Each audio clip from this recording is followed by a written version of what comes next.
He has everything. Multiple Grand Slam titles, the world #1 ranking, the charisma of a born superstar, and a smile that has made him the most marketable athlete in tennis. So how can there possibly be a tragedy in the story of Carlos Alcaraz at 23 years old? Because behind the trophies and the joy lies a weight that almost no one his age has ever had to carry, and a recent blow that exposed just how fragile even the brightest career can be. Here's the full story. To understand the burden, you first have to understand the brilliance.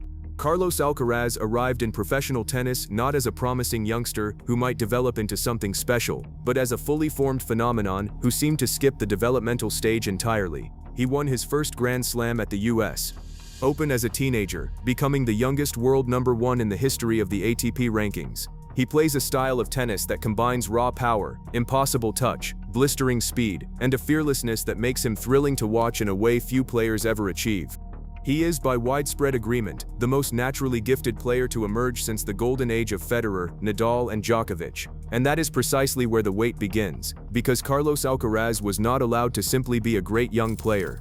From the moment he broke through, he was anointed as the savior of tennis, the man who would carry the entire sport into its next era as the legends who defined it began to fade away. Roger Federer retired. Rafael Nadal, his idol and countryman, reached the end of his career. Novak Djokovic entered the twilight of his, and tennis, desperate for a new face to build its future around, placed the entire burden of that future squarely on the shoulders of a kid barely out of his teens. Quick pause. If you believe Carlos Alcaraz is the most exciting talent in tennis and the rightful heir to the legends, type the future in the comments. If you think the pressure on him is genuinely unfair for someone so young, type too much too soon. I read every single one. The expectation placed on Alcaraz is difficult to overstate. Every tournament he enters, he is expected to win. Every Grand Slam, he is the favorite or the storyline regardless of result. He is compared constantly to Nadal, to Federer, to the impossible standards set by players who define 2 decades of dominance. When he wins, it is treated as the natural order. When he loses, it becomes a crisis, a question mark over the future of the sport itself. No 23-year-old should have to play under that kind of scrutiny, and yet Alcaraz has done it with a grace that has, paradoxically, only raised the expectations higher. The better he handles the pressure, the more pressure he is given.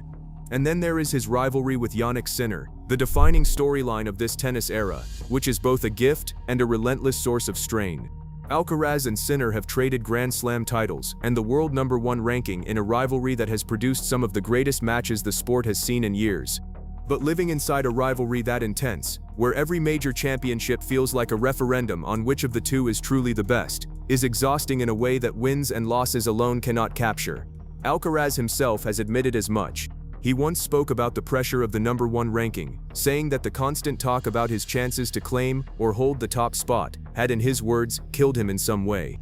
That is a striking admission from a player so young, a glimpse of the toll that the relentless expectation takes even on someone who appears to handle it effortlessly. But the most direct blow, the one that turned the abstract burden into a concrete heartbreak, came at the 2026 French Open.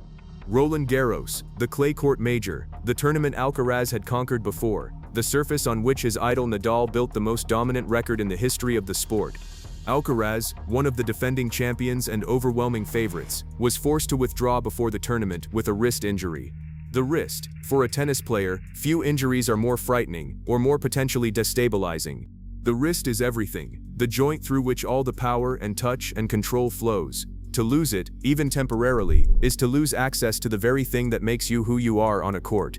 The withdrawal sent shockwaves through the tournament and the sport. One of the 2 best players in the world, gone from a major championship he was expected to contend for, sidelined by an injury to the most delicate and essential part of his game. For Alcaraz, who plays with such physical intensity, such all-out commitment to every point, the wrist injury was a stark reminder that the body he relies on so completely is not invincible. The aggressive, explosive style that makes him magnificent also places enormous strain on his joints, and the French Open withdrawal raised quiet but serious questions about whether that style can be sustained over a long career without his body paying a heavy price. Consider the comparison that follows him everywhere. Rafael Nadal. Alcaraz is Spanish, plays with a similar physical intensity, idolized Nadal growing up, and has been positioned from the very start as the natural successor to the greatest clay court player who ever lived. That is a beautiful story, and a crushing burden at the same time. Nadal won 22 Grand Slam titles and built a legacy that may never be equaled. To be handed that comparison before you have turned 24 is to be measured against an impossible standard every single day. When Alcaraz wins a major, he is reminded how many more Nadal won.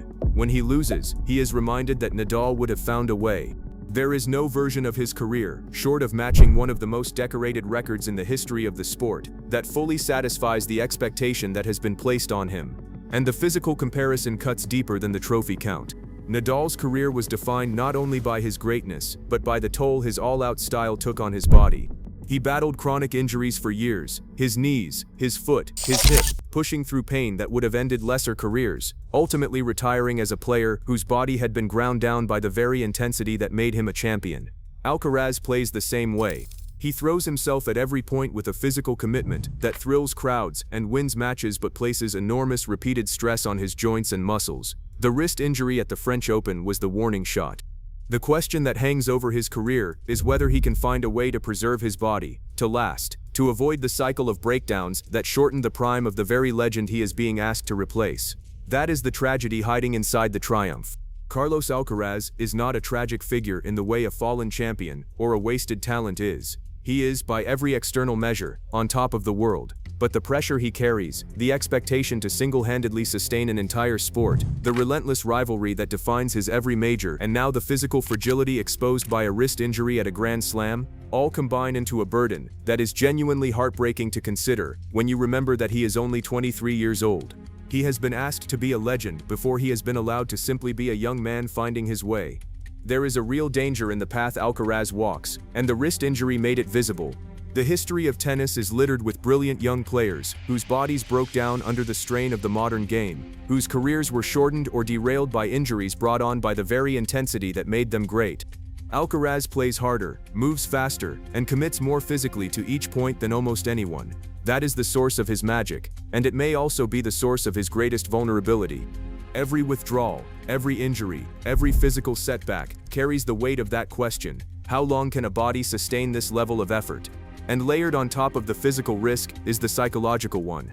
A young man carrying the future of his sport, defined by an exhausting rivalry, expected to win everything, and now confronted with the reality that his own body can betray him at the biggest moments. That is a heavy load for anyone, let alone someone who should still be in the carefree early years of a long career.